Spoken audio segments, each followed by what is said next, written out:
How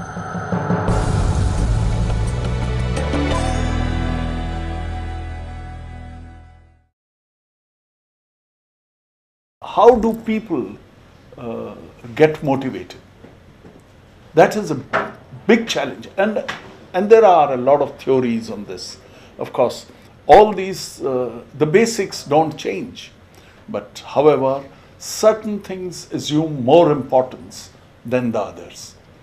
In a scenario of tomorrow, of 2020, we will have to make sure that your flock, if it has to perform, it has to directionalize and so actualize its own goals that they are coterminous with organizational goals. Organization has got a goal to perform. If it is a corporate organization, it has got a goal to perform, produce the best kind of product, make sure that it sells in market, provides consumer satisfaction, and in the final analysis, be profitable to its shareholders. This is an organizational goal. You have to work well, you have to sell well, and you have to produce the best of product. Now, if you have got to do all this, you have got to firstly keep pace with technology. Secondly, you have to make sure that your workforce has a stake in the kind of achievements that your organization has. Therefore, it is very important that every employee of yours is made to realize that he is part of a success story. Second thing which is extremely important is that there is no better motivating force than to give a man a part of the success. He should feel that he is a great part of that great success story that we made. And like I was just telling a friend of mine the other day that this is applicable everywhere. When I was commanding a battalion in Sri Lanka, we were to go and face a challenge of the kind.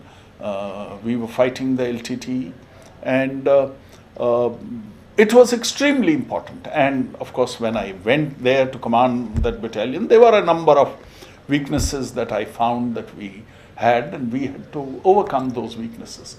But one of the things which I felt is extremely important is to somehow ensure that my battalion gets a success in its initial operations. So we prepared for it. We catered for all contingencies. And when we reached there, we had a reverse initially, and then we launched an operation and we succeeded. We succeeded not once, we succeeded 3 times, one after another. And after that, I didn't have to do anything at all. The troops were self-motivated. The officers themselves were leading on their own. They did not need any administration of any kind. They were on their own, self-motivated, going proactively and producing one of the finest results that any of the unit has been able to do. Reason for all this was only one, besides good preparation, good training, but it was extremely important that you so orchestrate that complete scenario that you ensure that they get a success. It's very important. So give that employee of yours a share in that success. Make sure that you succeed. So initial projects of yours have to be those which are 100% going to succeed. After that, you can take on greater challenges. This is one way. The second and extremely important is every person has got, like in management and in leadership, they all teach you that there is an ideal self, an image of ideal self everybody has. And there is an actual self, what he actually is. An ideal self may be a mixture of Mahatma Gandhi and Jawaharlal Nehru and Indira Gandhi mixed. as per his own perception. But his real self may be only 70% of that. The beauty lies in making, and he will carry on striving to come closer to this ideal self. What does a leader do? The leader must so influence his thought process that in his ideal self, some portions of what is an organizational good also must come in. And if that comes in, he will automatically on his own will strive to achieve and come closer to that kind of a personality which would be beneficial to organization. And third and the last point is about individual aspirations, individual goals, and making them coterminous with the organizational goals.